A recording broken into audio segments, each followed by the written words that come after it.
தமிழ் மக்களை குறிப்பாக குடாநாட்டை கைப்பற்ற முயன்ற எல்லா படை நடவடிக்கைகளும் வெளியை மையமாக கொண்டே திட்டமிடப்பட்டன. யாழ்ப்பாணத்தை கைப்பற்றுவதற்கான ட்ரையல் அல்லது ரிஹர்சல் என்று சொல்லக்கூடிய லீப் ஃபார்வர்ட் என்பது பலாலியிலிருந்து தொடங்கி இந்த வழுக்கியாற்றின் வெளிகளின் ஓரங்களில் இருக்கும் கிராமங்களை பிடிச்சு கொண்டு அப்படியே வட்டுக்கோட்டை மட்டும் வருகுது. அது ஒரு ட்ரையல். அதில் கிடைச்ச உற்சாகத்தில் அடுத்த கட்டமாக இங்கால வருகுது. இடப்பக்கம் மட்டும் இங்கேருந்து பார்க்க அப்படியே வந்து பலாலியிலேருந்து வெளிக்கிட்டு அப்படி ஏற்கனவே பிடிச்சி இந்த நிலத்துக்கால வந்து கோப்பாய் வழி, இருபாலை வழி, நாவக்குழி வழி, கைதடி வழி என்பவற்றை அப்படியே பிடிச்சு கொண்டு வர ஏன் வழியை பிடிக்கிறாங்க? ஏனென்றால் விமானத்தையும் டேங்கிகளையும் பெற்றிருக்கும் படைக்கு எப்பொழுதும் வெளியொரு கவசம், விமானமும் டேங்கியும் இல்லாத படைக்கு வெளியொரு பொறி. அந்த வெளிக்குள் இறந்தவர்களுடைய ஆன்மாக்கள் அலையும். அந்த வெளிக்குள் காணாமல் போனவர்கள் ஒன்று, புதைக்கப்பட்டவர்கள் உண்டு. அந்த வெளிக்குள் வெற்றுக்கோதுகளும் இன்னும் வெளியில் சொல்லப்படாத கதைகளும் புதைக்கப்பட்டிருக்கும். பருவமழையால் கழுவி செல்லப்படாத கனகதைகள் அந்த வெளிகளுக்குள் ஒன்று. யுத்த காலத்தில் ஆனரவு முகாம் என்பதே வெளிதான். வெளியே கவசமாக கொண்டுதான் அந்த முகாம் இருந்தது. ஒரு காலம் எங்களுடைய பயணப்பாதை கொம்படி வெளி, அந்த வெளியே பாதுகாப்பு, வெளியே மரணப்பொறி, இப்படித்தான் இருந்தது. அப்போ போர்க்காலத்தில் அவனுக்கு கவசம், எங்களுக்கு மரணப்பொறி. இந்த வெளி என்பது எப்பொழுதும் ஒரு பகுதி வயல்வெளி, இன்னொரு பகுதி நன்னீரை தேக்கும் வழி, இன்னொரு பகுதி உப்பு வழி, ஊரி வழி. வெளிகளுக்கு 4 விதமான பரிமாணம் இருக்கு. ஒன்று புவியியல் பரிமாணம், 2 இராணுவ புவியியல் பரிமாணம், நாங்கள் ஒரு யாழ்ப்பாணியா பார்க்க, தமிழினா பார்க்க, 3வது ஆன்மீக பரிமாணம், 4வது நிலமில்லையே நீரில்லை என்ற பரிமாணம். இந்த இவ்வளவு வெளிகளுக்குள்ளும் இப்பொழுது ஒரு வெளி அதிகம் பேசப்படும் வெளியாக இருக்கு. அது யாழ்ப்பாண நகரத்தின் கழுத்து பகுதியில் காணப்பட்ட வெளி. அது ஒரு பக்கம் வயல், ஒரு பக்கம் உவர்வெளி, உப்பு வயல், ஊரிவெளி, பயிர் பச்சை இல்லாத தனித்த வெளியாக இருந்த காரணத்தால் கண்டி வீதியில் பயண போக்குவரத்தை நிறுத்திவிட்டால் அந்த வெளிக்கு சாட்சிகள் இல்லை என்பதனால் அது ஒரு புதைகுழியாக மாற்றப்பட்டது. அதுதான் செம்மணி வெளி.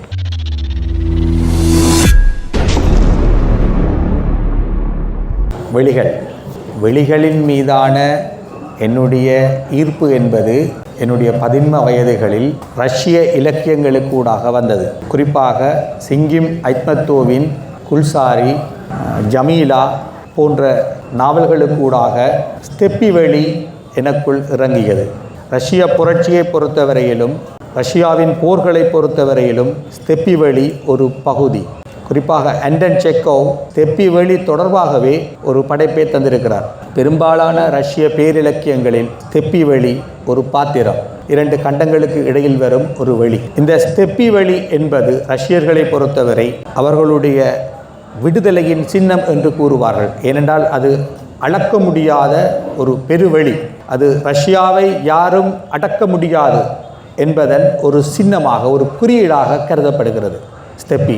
அதுபோல ரஷ்யர்களுக்கும் பூமிக்கும் இடையிலான, இயற்கைக்கும் இடையிலான உறவின் குறியீடாகவும் அது கருதப்படுகிறது. ரஷ்யாவின் பெருமையின் சின்னம், ரஷ்யாவின் விடுதலையின் சின்னமாக அது கருதப்படுகிறது. ஸ்டெப்பி வெளி எனக்கு அறிமுகமானது சிங்கிம் ஐத்மத்தோவு கூடாக, பிறகு செக்கோவு கூடாக. சிங்கிம் ஐத்மத்தோவும் செக்கோவும் காட்டுகின்ற ஸ்டெப்பி வெளி என்பது ஒரு துயர வெளி.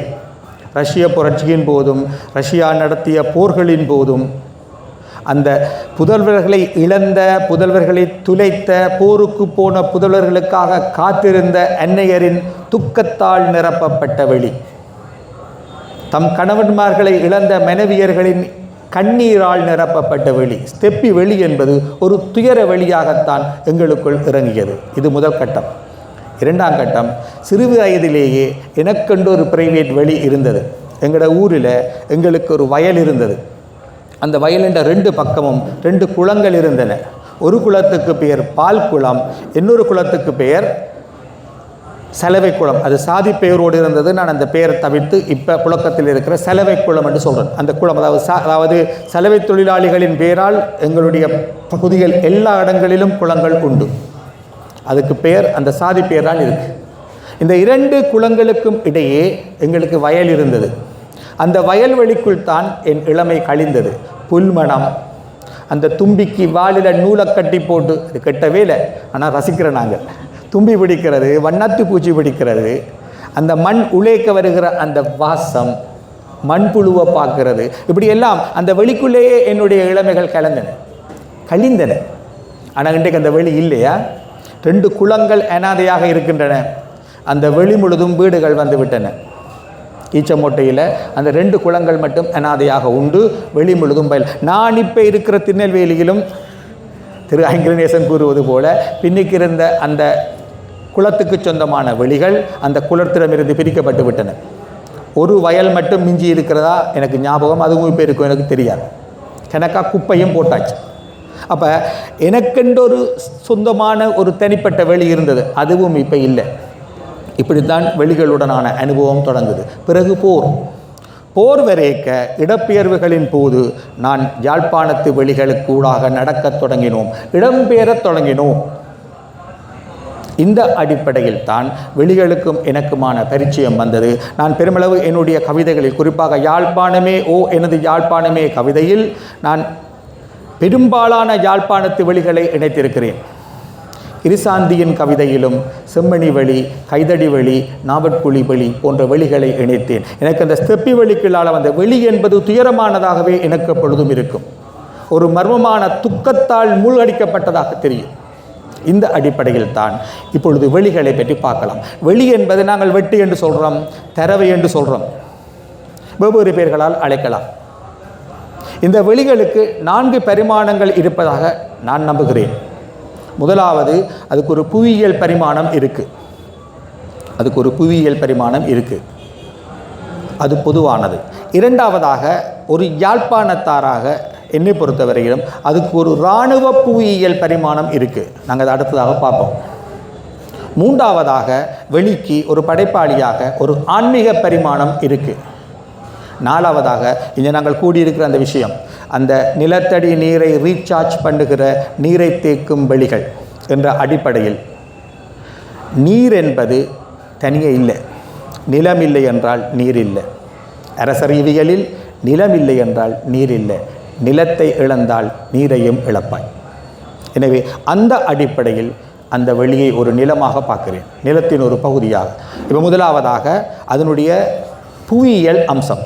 புவியியல் அம்சமாக பார்த்தால் எங்களிடம் இருக்கிற வெளிகள் பெருமளவுக்கு ஒன்றில் தரவைகள், மழைக்காலத்தில் நீர் நிரம்பி பிறகு தரவைகளாக இருக்கும், வெக்க காலத்தில் தரவைகளாக இருக்கும். அதில் நாங்கள் ஃபுட்பால் விளையாடி இருக்கோம், வண்டிச்சவாரி இப்போவும் செய்கிறோம், அதுக்குள்ளே நாங்கள் ஓடி விளையாடி தெரிஞ்சிருக்கோம். நாங்கள் அலைஞ்ச வெளி, இது ஒரு வெளிக்குள்ள புவியியல் பரிமாணம். அதில் நீர் தேங்கும். ஒரு பகுதி வெளி நன்னீர் தேங்கும், ஒரு பகுதி வெளி உவர் நீர் தேங்கும், ஒரு பகுதி வெளி உப்பு வயல், இன்னொரு பகுதி வெளி வயல் வெளி, சங்கரத்த வெளி, சங்குவேலி வெளி போல ஒரு பகுதி வயல் வெளி, அராளி வெளி, மற்றதங்கால கட்டுட வெளி, எல்லாமே வயல்வெளிகள். அப்போ ஒரு பகுதி வெளி கடலோடு இருக்கும், ஒரு பகுதி வெளி வயலோடு இருக்கும். சிலத்தில் வீதி வெளிக்குள்ளால் போகும், செம்மணி வெளி. கனவெளிகள் இருக்குது. வடவாராட்சி கிழக்கில் உள்ள கனவெளிகள் வித்தியாசமான நிலக்காட்சியை கொண்டிருக்கு. நடுவில் வீதி போகும். சில நேரம் மழைக்காலம் அப்படியே வீதியை மேவி மழை போகும், வெள்ளம் நிற்கும். வடமராட்சி கிழக்கு கண்டே அந்த தனித்துவமான நிலக்காட்சி அமைப்பு இருக்கு. வெளி என்பது முதலாவதாக ஒரு புவியியல் பதம்.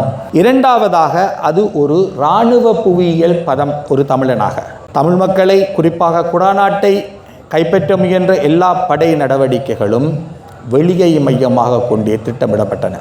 யாழ்ப்பாணத்தை கைப்பற்றுவதற்கான ட்ரையல் அல்லது ரிஹர்சல் என்று சொல்லக்கூடிய லீப் ஃபார்வர்ட் என்பது பலாலியிலிருந்து தொடங்கி இந்த வழுக்கியாற்றின் வெளிகளின் ஓரங்களில் இருக்கும் கிராமங்களை பிடிச்சு கொண்டு அப்படியே வட்டுக்கோட்டை மட்டும் வருகுது. அது ஒரு ட்ரையல். அதில் கிடைச்ச உற்சாகத்தில் அடுத்த கட்டமாக இங்கால வருகுது. இடப்பக்கம் மட்டும் இங்கேருந்து பார்க்க அப்படியே வந்து பலாலியிலேருந்து வெளிக்கிட்டு அப்படி ஏற்கனவே பிடிச்சி இந்த நிலத்துக்கால வந்து கோப்பாய் வழி, இருபாலை வழி, நாவக்குழி வழி, கைதடி வழி என்பவற்றை அப்படியே பிடிச்சு கொண்டு வர ஏன் வெளியே பிடிக்கிறாங்க? ஏனென்றால் விமானத்தையும் டேங்கிகளையும் பெற்றிருக்கும் படைக்கு எப்பொழுதும் வெளியொரு கவசம், விமானமும் டேங்கியும் இல்லாத படைக்கு வெளியொரு பொறி. அந்த வெளிக்குள் இறந்தவர்களுடைய ஆன்மாக்கள் அலையும். அந்த வெளிக்குள் காணாமல் போனவர்கள் ஒன்று, புதைக்கப்பட்டவர்கள் உண்டு. அந்த வெளிக்குள் வெற்றுக்கோதுகளும் இன்னும் வெளியில் சொல்லப்படாத கதைகளும் புதைக்கப்பட்டிருக்கும். பருவமழையால் கழுவி செல்லப்படாத கனகதைகள் அந்த வெளிகளுக்குள் ஒன்று. யுத்த காலத்தில் எனக்கு இப்போ ஞாபகம் இருக்குது, லீப் ஃபார்வர்ட் நடந்த பொழுது நாங்கள் பிறகு போனால் அந்த வட்டுக்கோட்டை வெளியே அண்டியுள்ள இடம் முழுக்க பிணங்கள் கிடந்து அழுகுது. என்னோட வந்தவனோ ஒரு சத்தி எடுக்கிற பேர் வழி, சத்தியாக எடுக்கிறான். எனக்கும் அந்த வெளி முழுதும் பிணம், அந்த வெளியல்ல வெளியின் ஓரம் முழுதும் பிணம். அப்போ தான் இந்த வெளி பற்றி அந்த இது வருகுது. அடே இந்த வெளியை ஒரு கவசமாக கொண்டு வந்து அவன் நகர்ந்திருக்கான். ஏண்டா வெளியில் டேங்கி இல்லாத விமானம் இல்லாத பட நகரமாக இருந்தால் அடிப்பான். இதுதான் அந்த யாழ்ப்பாணத்து படை நடவடிக்கைகள் எல்லாவற்றிலும் இருந்த பிரதானமான அம்சம். அப்படி பார்க்க யாழ்ப்பாணம் மட்டுமில்லை, ஆனரவு முகாம் என்பதே வெளிதான். வெளியே கவசமாக கொண்டுதான் அந்த முகாம் இருந்தது. ஒரு காலம் எங்களுடைய பயணப்பாதை கொம்படி வெளி, அந்த வெளியே பாதுகாப்பு, வெளியே மரணப்பொறி, இப்படித்தான் இருந்தது. அப்போ போர்க்காலத்தில் அவனுக்கு கவசம், எங்களுக்கு மரணப்பொறி. ஆனால் அந்த வெளிக்குள் சாகசங்கள் நிகழ்ந்தன, அது தனியாக பார்ப்போம். அப்போ வெளி போரில் ஒரு பகுதி, போர் வியூகங்களின் ஒரு பகுதியாக இருந்தது. மிலிட்டரி ஜியோகிரஃபியில் அது ஒரு பகுதி. பிரச்சனை என்னென்றால், எங்களிட்ட அந்த இராணுவ புவியியல் நோக்கு நிலையில் இருந்து வெளிகள் பற்றிய வரைபடம் இருந்ததோ இல்லையோ தெரியாது. அவர்களிடம் உண்டு, அவர்களிடம் அது இருந்தபடியால் தான் அவர்கள் வெற்றிகரமாக வெளிகளின் ஓரங்களை பிடிச்சு கொண்டு வந்து நிலத்தை பிடித்தார்கள். சரி, இது ரெண்டாவது. மூன்றாவது, வெளி ஒரு ஆன்மீக வெளி. வெளி பரந்தது, எல்லைகளற்றது. பேரியற்கையின் அம்சங்களுக்கு முன்னுக்கு போய்க்க எங்களுக்கு ஒரு துயரம் வரும். ஏன் அந்த துயரம் வருது? ஒரு நதியை பார்க்க, அல்லாட்டி ஒரு மலை உச்சியில் நின்று பள்ளத்தாக்க பார்க்க, அல்லது மலை சமவெளிகளை பார்க்க, அல்லது புல்வெளிகளை பார்க்க ஏன் எங்களோட மனம் துணுக்குறுது? ஏன் எங்களுக்கு ஒரு துக்கம் வருது? ஏனென்றால் மனம் புலன்களால் வரையறைக்குட்பட்டது, வெளி அளவற்றது. அப்போ வரையறைக்குட்பட்ட மனம் வரையறையற்ற வெளியை அலைய முற்படும் பொழுது தோக்கைக்க துயரம் பெறுகிறது, இயலாமை கலந்த துயரம். அப்போ வெளியை அளக்க மனித மனதால் முடியாது, ஞானிகளால் முடியுமோ எனக்கு தெரியாது. அப்போ ஒரு சராசரி மனம் புலன்களால் வரையறுக்கப்பட்டது. புலன்களால் வரையறுக்கப்பட்ட வெளியை திரும்பி புலன்களால் அலையவும் அளக்கவும் முற்படைக்க அதை அளக்க முடியாத ஒரு கட்டத்தில் மனம் தோற்று போகிறது. அதுதான் வெளிகளின் முன் எங்களுக்கு வரும் துயரம், நதிகளின் முன் எங்களுக்கு வரும் துயரம், கடலின் முன், பெருங்கடலின் முன் எங்களுக்கு வரும் துயரம். அப்போ வெளிக்கு ஒரு ஆன்மீக பரிமாணம் உண்டு அப்படின்னு சொன்னால் அது மனித மனத்தின் வரையறையை உணர்த்தும். அது எப்பவுமே இந்த மனம் சிறியது, இது பிறந்ததை எல்லைகளற்றதை அனுபவிப்பதில் இதுக்கு வரையறைகள் உண்டு. சீனாவினுடைய மரபு ஓவியங்கள், அதாவது நீர்வண்ண மை ஓவியங்கள், இதுகள் எப்பொழுதுமே பெரிய மலை, பேரியற்கை, சிறிய குறுணி மனுஷன், குட்டி மனுஷன். சீனாவின் மகத்தான ஒரு உலகுக்கு சீனாவின் மகத்தான பங்களிப்பு அந்த ஓவியங்கள். இயற்கை எப்பொழுதும் பெருசாக காட்டப்படும், மெல்லையும் வெள்ளியும். ஆனால் மனிதர்கள் மிக அற்பமான சிறிய புள்ளிகளாக அதில் காட்டப்படும். வெளியில் கரைய முடியாத, ஆனால் வெளிக்கு முன் சிறிதாக்கப்பட்ட மனிதர்கள். வெளி பிரம்மாண்டம். அந்த சீன மரபோவியங்களின் பிரதான அம்சமே அது பெருமளவுக்கு இந்த டாவோயிஸ்ட் சிந்தனைகளால் ஏற்பட்ட தாக்கம் என்ற ஒரு விளக்கமும் உண்டு. சரி, அப்போ வெளி ஒரு ஆன்மீக வெளி, ஒரு ஸ்பிரிச்சுவல் ஸ்பேஸ். மூன்றாவது. நாலாவது, அதுதான் நாங்கள் இந்த சந்திப்புக்கு முக்கியத்துவமானது. அது நீரை தேக்குகிறது. ஒரு பகுதி நீரை தேக்குகிறது, நன்னீரை. இன்றைக்கு வலிகாம வெளிகளை எடுத்துக்கொண்டோமாக இருந்தால் அவை வழுக்கியாறின் ஓடுபாதைகள் ஒரு காலத்தில், அல்லது வழுக்கியாறு படர்ந்த நிலங்கள் ஒரு பகுதி. இன்னொரு பகுதி அந்த ஆறு கடலோடு கலந்த இடங்கள். இது வலிகாமத்துக்கு வரும். வலிகாமம் வடக்கிலிருந்து தெற்கு வரையும். அங்கால பொன்னால வெளி இருக்கு, தீவுகளில் வெளி இருக்கு, அதுகளுக்கு வெவ்வேறு பரிமாணங்கள் இருக்கு. இந்தியாவில் பார்த்தோம் என்றால் யாழ் குடாநாட்டை கடந்து போகைக்க யாழ்ப்பாண நகரத்தை கடக்க நாவக்குழி வெளி, கைதடி, தென்மராட்சி வெளிகள் வரும். பிறகு குடாநாடே ஒரு வெளியால் சூழப்பட்ட, கடலாலும் வெளியாலும் சூழப்பட்ட ஒரு நிலத்துண்டு தான் கொம்படி வெளி, பூநகரி வெளி. அங்கால ஆணையரவு வரும் களத்தில்.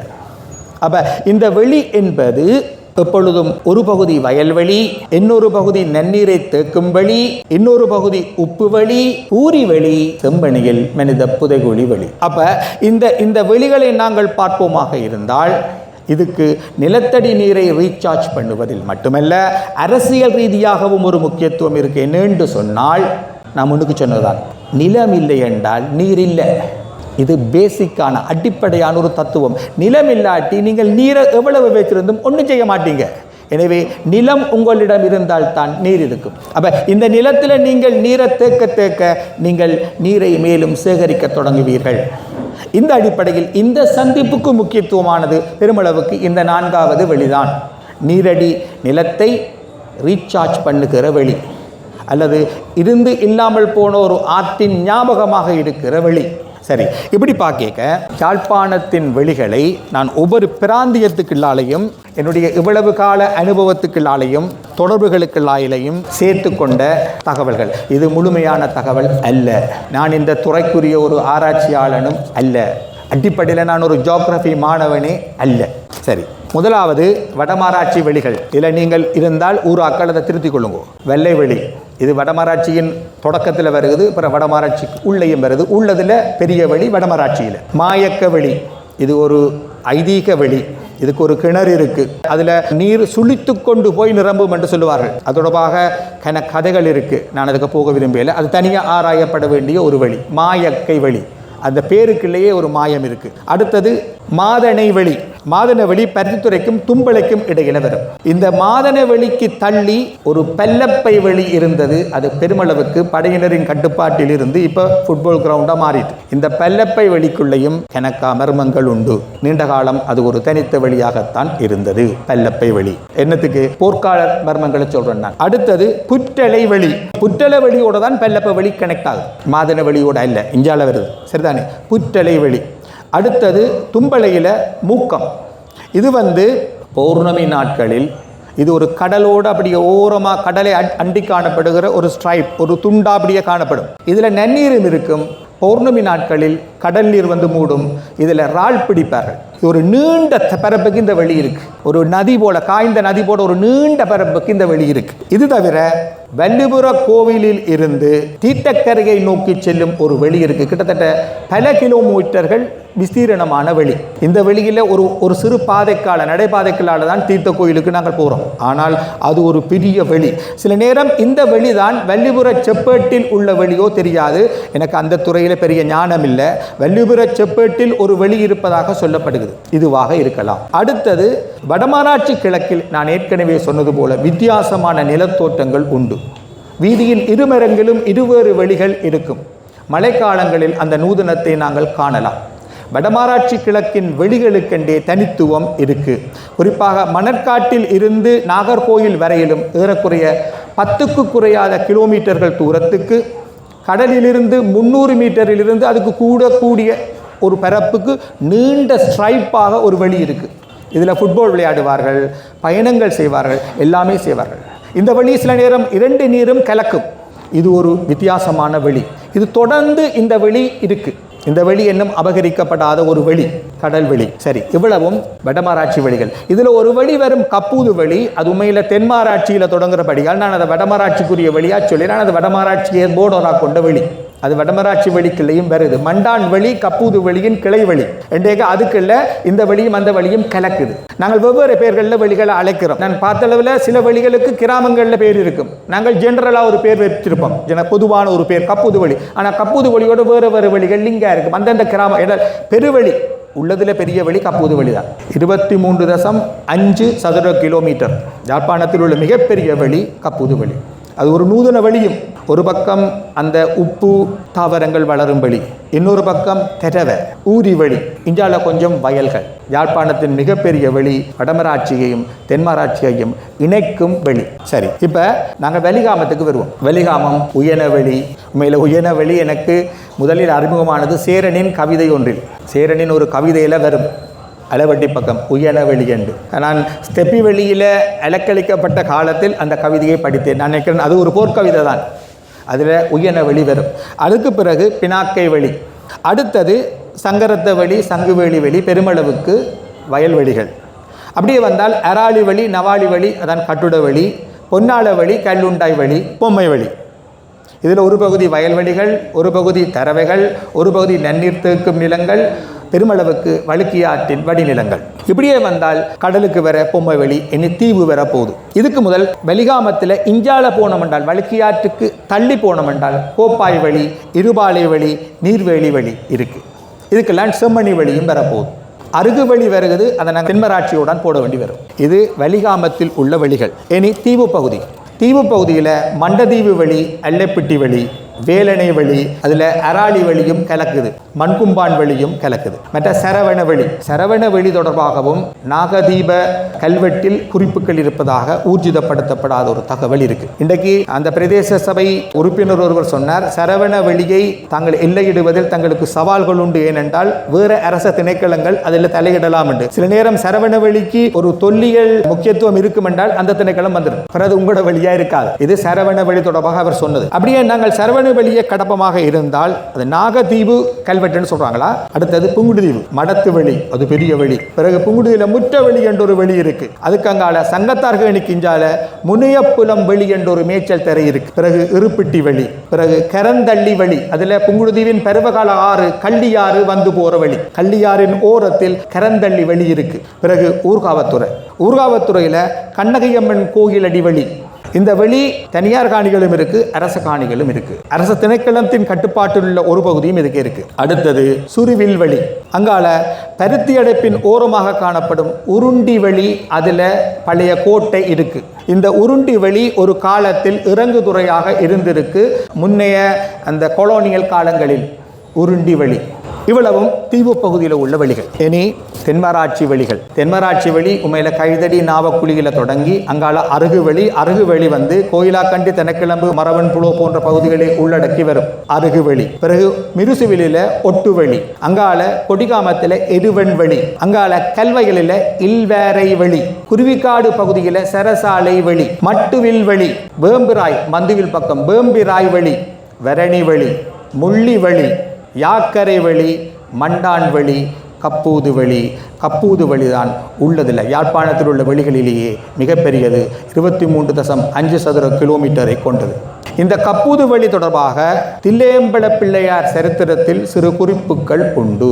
இவ்வளவும் எங்களிடம் உள்ள வடமராட்சி, தென்மராட்சி, வெலிகாமம், தீவு 4 பிரதேசங்களிலும் உள்ள வெளிகள். இந்த வெளிகளில் நாங்கள் ஒரு முக்கியமான அம்சத்தை பார்க்கலாம். ஒரு பகுதி வயல், ஒரு பகுதி மழை நீர் தற்காலிகமாக தேங்கி நிற்கும் இடங்கள், இன்னொரு பகுதி ஊரி வழி, உப்பு வழி மட்டுமல்ல. இந்த வெளிகள் எல்லாத்துக்கும் எங்கேயோ குளங்களோட தொடர்பு இருக்கு. இந்த வெளிகள் குளங்களோடு தான் காணப்பட்டன.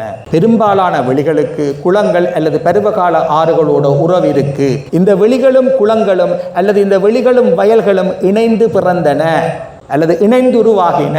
ஆனால் இதில் சில இடங்களில் வெளிகளிலும் இருந்து வயல்கள் பிரிக்கப்பட்டு விட்டன, சில இடங்களில் வெளிகளிடம் இருந்து குளங்கள் பிரிக்கப்பட்டு விட்டன, சில இடங்களில் குளங்கள் தனியே நிற்கின்றன, வெளி இல்லை. அதுதான் நான் சொன்ன, நான் சின்ன பிராயத்தில் ஓடி திரிஞ்ச அந்த ஈச்சமோட்டையில் இருந்த வயல்வெளி. குளம் இருக்கு, வயல் இல்லை. சில இடங்களில் வயல் இருக்கு, குளம் இல்லை.